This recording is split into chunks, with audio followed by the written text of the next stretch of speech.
Overnight, models have confirmed that a cyclone will cross the southeast coast of Queensland sometime in late Thursday afternoon into the early hours of Friday morning.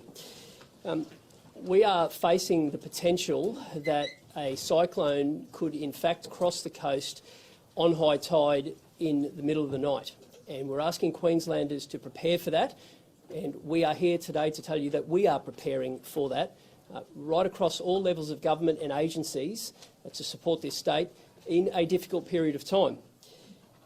A cyclone warning zone it remains in place, and it has tightened overnight in the area between Double Island Point all the way to the border.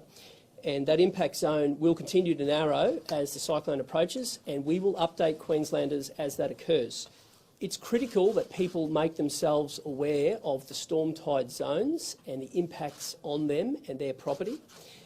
You can reach this information on the disaster.qld.gov.au website. Flood warnings remain in place from the Mary River all the way to the border and beyond, and minor to major flooding is expected in the coming days.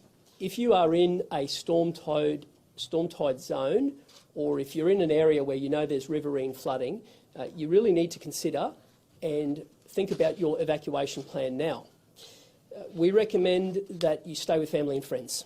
If that is possible, that is the best place for you to go if you evacuate from one of those zones.